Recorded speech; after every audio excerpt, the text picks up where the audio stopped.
Kecerdasan spiritual. Nah, ini saya kutip langsung dari buku ya.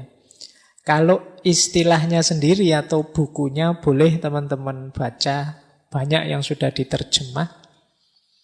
Itu saya tulis di situ, ya yang terkenal biasanya yang terakhir itu. Tulisannya Dana Zohar dan Ian Marcel. Spiritual Intelligence, the Ultimate Intelligence. Itu terbit tahun 2000. Dan beberapa buku yang lain yang saya tulis di situ. Tidak saya baca karena saya tidak yakin teman-teman akan mencari. Yang tertarik akan melihat dan mencatat, yang tidak ya biasanya dicuekin. Makanya tidak saya baca itu penulisnya siapa, bukunya apa. Langsung saya masuk ke definisinya ya. Kalau ini dari buku Spiritual Intelligence. Apa sih kecerdasan spiritual itu? Kecerdasan spiritual itu kecerdasan yang kita gunakan untuk memecahkan masalah makna dan nilai. Jadi manusia itu melakukan apapun itu kan biasanya dia digerakkan oleh dua hal ini, makna dan nilai. Orang tidak akan mau capek-capek menjalani atau meraih atau mengupayakan sesuatu kalau bagi dia tidak bermakna atau tidak bernilai. Entah makna dalam bentuk apa atau nilai apa. Teman-teman mau hadir di ngaji kali ini itu kan menganggap ngaji ini bernilai dan bermakna. Mungkin bermakna secara nambah kepinteran, mungkin punya nilai kebersamaan, persaudaraan, ada banyak makna. Yang mungkin macam-macam di antara yang hadir ini menegakkan nilai yang beda-beda. Jadi mungkin ada yang menegakkan nilai kebersamaan, persaudaraan, mungkin ini bareng-bareng. Ada yang menegakkan nilai mencari ilmu, nilai keilmuan. Mungkin ada yang menegakkan banyak nilai-nilai yang lain. Mungkin setiap kepala bisa punya nilai yang berbeda-beda, makna yang beda-beda. Nah, kemampuan kita untuk melakukan hal-hal yang bermakna dan bernilai, ini menunjukkan kita cerdas secara spiritual. Kecerdasan yang dengannya kita dapat menempatkan tindakan dan hidup kita dalam konteks yang lebih luas, lebih kaya, dan memberi makna. Kecerdasan yang dengannya kita dapat menilai bahwa satu tindakan atau satu jalan hidup lebih bermakna daripada yang lain. Jadi kecerdasan spiritual itu ya kemampuan makna tadi. Antara nongkrong di angkringan dengan ngaji misalnya, teman-teman memutuskan lebih berarti ngaji, Pak. Terus datanglah ke sini. Nah, ini bagian dari kecerdasan spiritual. Mungkin ada yang bilang, enggak Pak, lebih berarti, lebih esensial kalau saya nongkrong di angkringan. Karena di sana mungkin lebih otentik ilmunya misalnya. Ngobrolnya lebih spontan. Tidak pakai buku-buku tapi apa adanya misalnya. Ini makna-makna nilai-nilai yang kita tegakkan. Ini bagian juga dari kecerdasan spiritual. Kalau kemarin di emosional kita ngontrol emosi, kita dilarang marah dan lain sebagainya. Itu kalau di spiritual ini ditanyakan. Untuk apa sih kok menahan marah itu? Kalau kita bisa menjawab berarti kita setelah melakukan hal yang bermakna. Berarti kita cerdas secara spiritual. Karena banyak di antara kita jadi orang baik tapi tidak tahu mengapa kok aku jadi orang baik. Kenapa sih kok aku harus sabar? Kenapa sih kok? Itu kita jarang merenung sampai sedalam ini. Padahal itu yang disebut bagian dari kecerdasan spiritual. Jadi tidak sekedar hidup rutin menjalani seperti yang kita lakukan selama ini. Tapi kita tahu makna hidup kita. Jadi kita punya visi, punya nilai, dan punya makna. Nah itu bagian dari kecerdasan spiritual. Semakin tinggi, semakin cerdas seseorang secara spiritual, semakin canggih makna yang dia produksi. Semakin relevan nilai dan makna yang dia kaitkan dalam hidupnya. Nah, inilah orang yang disebut cerdas secara spiritual. Maka kecerdasan spiritual itu diperlukan ketika kita mulai membuka diri terhadap perjalanan batin kita untuk mencari pemahaman yang lebih besar tentang hidup ini, menemukan tujuan yang lebih tinggi, kesadaran yang lebih luas, dan pada akhirnya jadi orang yang lebih bijaksana. Oh, ini kalimatnya dibaca saja indah, meskipun kalau dijalankan ya perlu latihan terus-menerus. Baik, jadi paling tidak sudah dapat gambaran itu. Ya kalau orang beragama biasanya maknanya selalu dikaitkan dengan yang maha tinggi, yang meliputi dengan hal-hal ketuhanan. Karena memang spiritualitas itu dekat sekali dengan ranah agama, ranah ketuhanan. Meskipun tidak sama persis seperti saya jelaskan tadi. Nah, dunia spiritual itu isinya itu.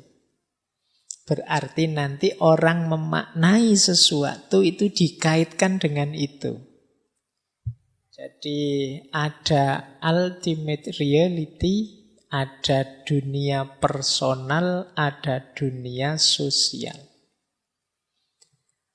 Nah, spiritualitas dalam aspek dunia yang ultimate itu artinya puncak, realitas puncak. Itu biasanya tema-temanya sehubungan dengan ketuhanan, keagamaan, dan tentang kerohanian, jiwa atau roh. Jadi dunia spiritual itu isinya apa saja ya? Ada dalam aspek realitas tinggi di balik realitas yang kita lihat sehari-hari, ada juga dalam aspek personal diri kita, ada juga dalam aspek sosial. Maka seseorang dianggap punya spiritualitas yang tinggi kalau tiga aspek ini semuanya terpenuhi. Yang pertama ya kesadaran akan realitas puncak. Berarti seorang yang spiritual itu menerima adanya yang lebih tinggi dari realitas yang kita alami sehari-hari. Yang pertama jelas Tuhan. Jadi di situ disebut ketuhanan, keberagamaan, dan kerohanian. Kalau ini mudah dipahami karena biasanya spiritualitas itu kan dikaitkan dengan agama. Nah, yang kedua diri kita sendiri secara person. Orang itu personalnya disebut seorang yang bernilai spiritual. Itu yang pertama kalau dia punya kesadaran diri. Kemudian hidupnya punya nilai dan makna. Ada keimanan dan komitmen. Kepercayaan pada nilai-nilai dan komitmen. Kemudian manusia yang berkarakter. Kemudian orang yang mampu mengelola senang dan susah dalam hidupnya. Kebahagiaan dan kegelisahan dalam hidupnya. Ini namanya seorang yang spiritual. Atau dimensi sosial. Hidup bersama.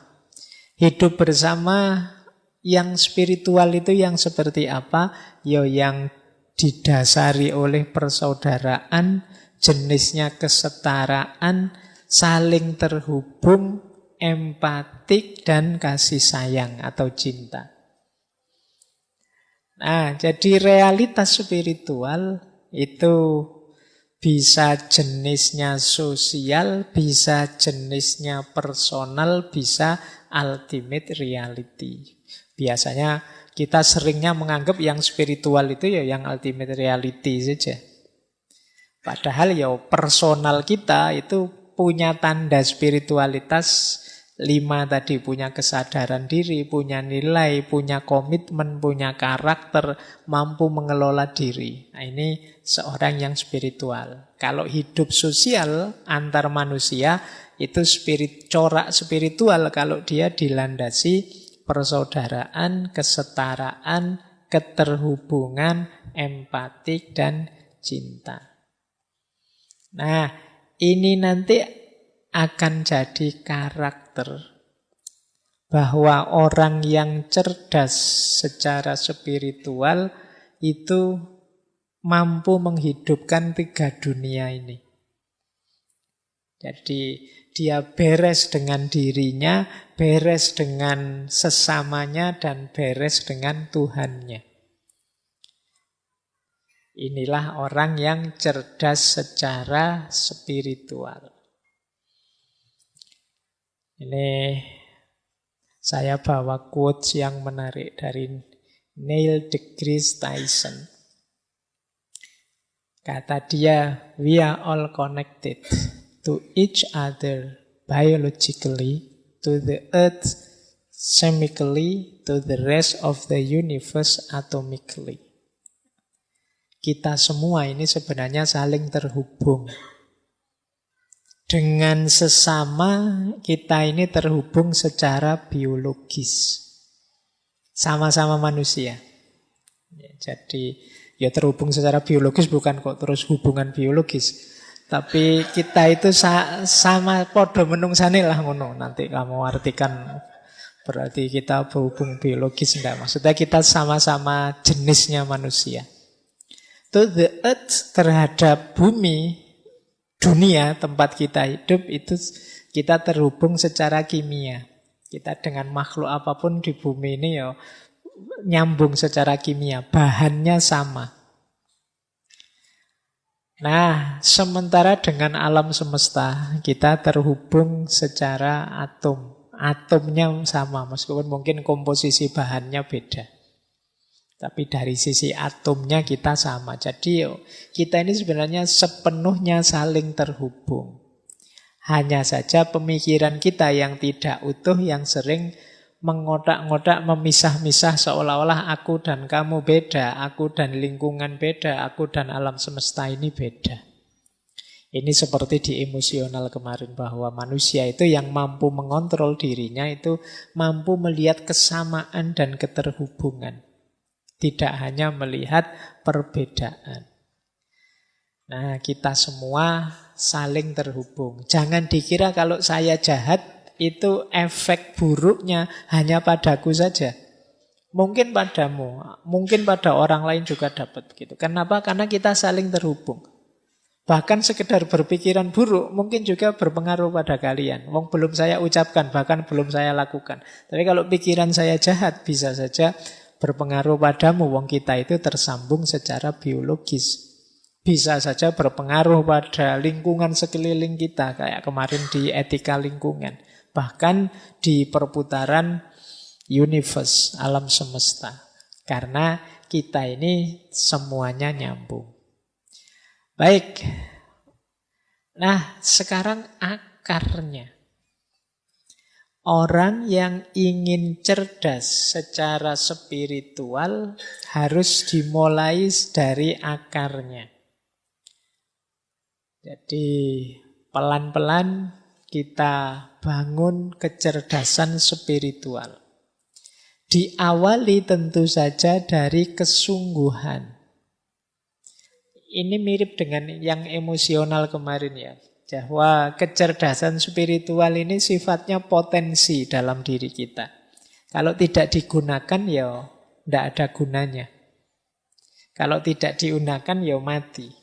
Maka pertama-tama akar kecerdasan spiritual itu kemauan dan kesungguhan kita. Untuk berefleksi, untuk merenungi hidup, untuk memikirkan makna. Kalau kita tidak mau, Pak saya ikut saja orang lain, Pak saya asal jalan saja, ya kecerdasan spiritualnya macet. Jadi yang pertama ini sungguh-sungguh ya, kalau bahasa agamanya niat. Ya kalau ndak niat ya apa-apa ndak akan hasil.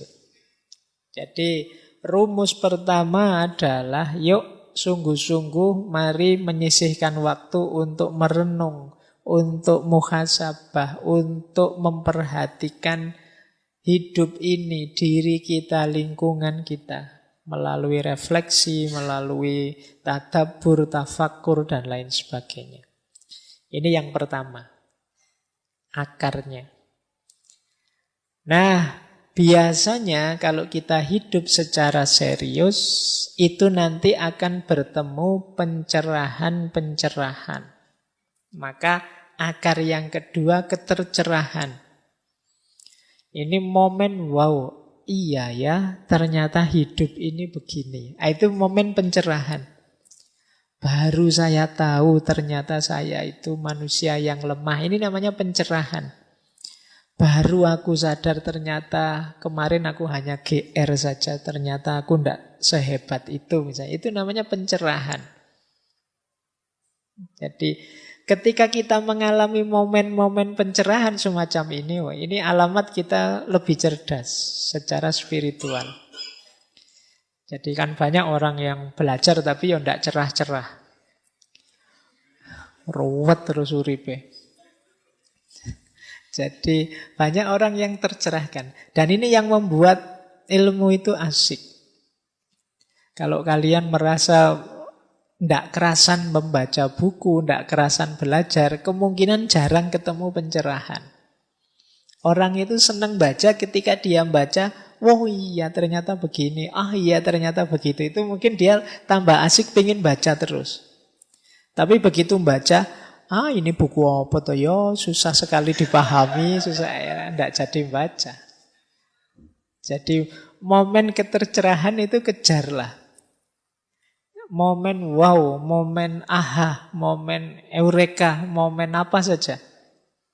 Kejar itu karena dia mengantarkan kita pada pemahaman spiritual. Enlightenment. Jadi ketercerahan.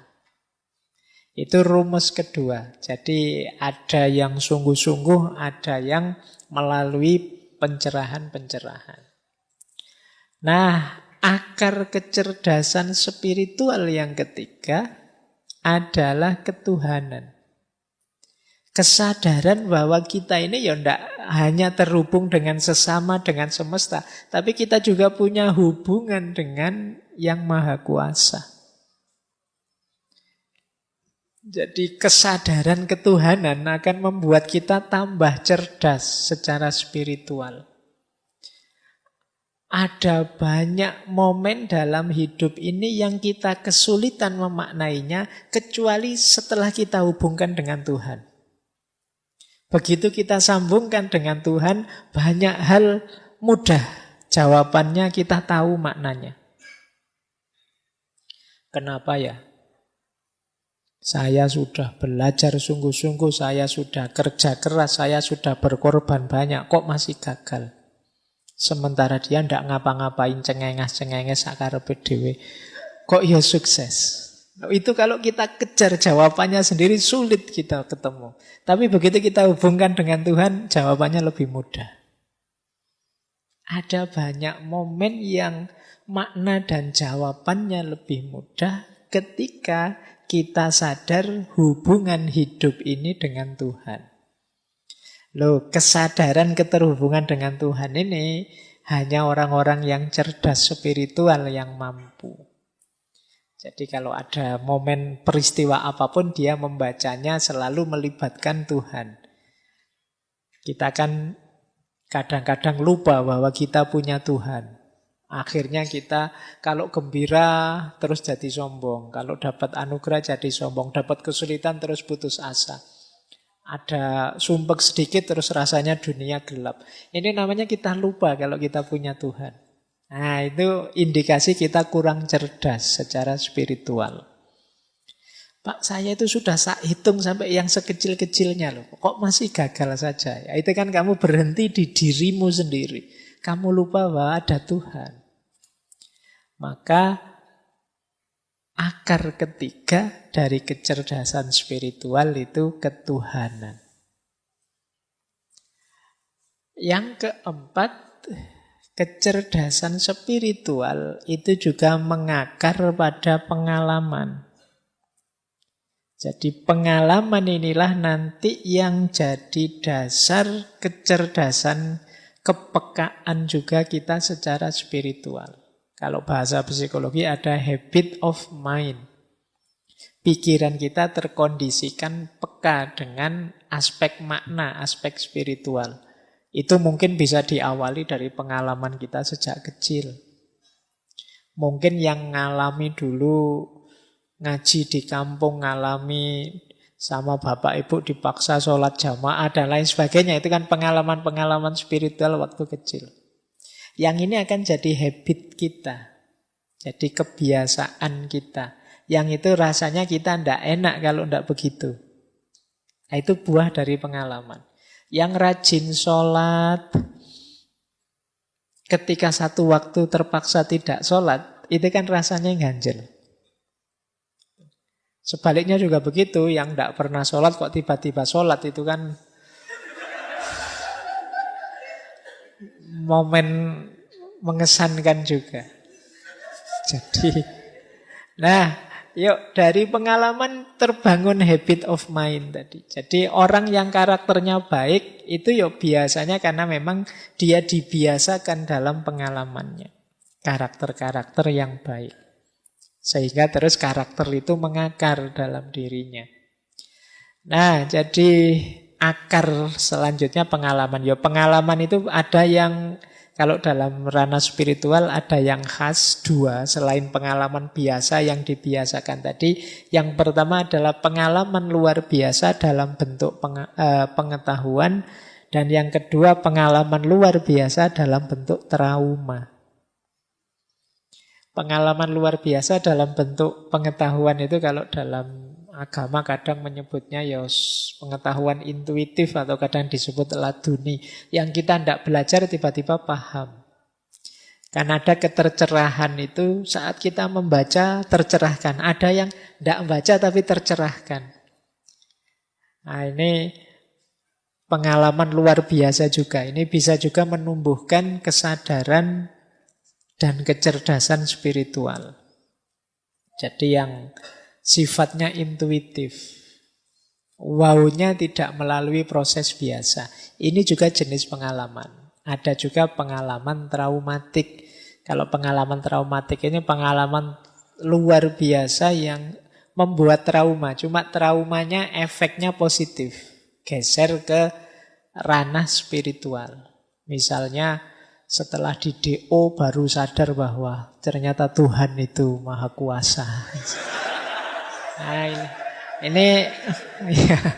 ini kan traumatik tapi terus membawa ke ranah spiritualitas. Begitu patah hati baru ingat, wah aku selama ini melupakan Tuhan ternyata. Terlalu banyak ingat pacar saja kok lupa sama Tuhan misalnya. Terus jadi trauma yang membawa ke arah spiritualitas. Melahirkan pengalaman-pengalaman baru spiritual. Nah ini juga termasuk bagian dari kecerdasan spiritual. Nah yang terakhir kecerdasan spiritual itu juga muncul dalam interaksi kita dengan sesama. Kepedulian kita dengan sesama. Orang merasakan nikmatnya bersedekah, merasakan asiknya berkorban, merasakan indahnya berbagi dan lain sebagainya. Itu juga bagian dari kecerdasan spiritual. Orang yang tidak cerdas secara spiritual mungkin egois. Diajak berbagi tidak mau, tidak peduli dengan sesama. Waktunya disuruh kurban, ala wong sunnah saja tidak wajib dan lain sebagainya. Pokoknya alasannya oke. Nah, jadi ini akar-akar. Carilah akar-akar ini yang memungkinkan kita tambah cerdas secara spiritual. Kesungguhan, kemudian ketercerahan. Cari momen-momen yang membawa kita pada pencerahan-pencerahan. Kalau males baca ya dengerin YouTube atau apalah gitu. Yang penting membaca sekitar juga tidak masalah. Siapa tahu nanti dapat semacam ilham, intuisi, wawasan baru atau apa. Kejar itu. Kemudian juga sadari keterhubungan kita terus-menerus dengan Tuhan. Bahwa hidup ini ya selalu berada dalam hubungan dengan Tuhan. Perkaya pengalaman-pengalaman spiritual. Sehingga dia akan jadi habit, tabiat kita. Dan jangan lupa kepedulian sesama. Itu melahirkan kepekaan dan kecerdasan spiritual juga. Kejar momen-momen ini biar kita tambah cerdas secara spiritual.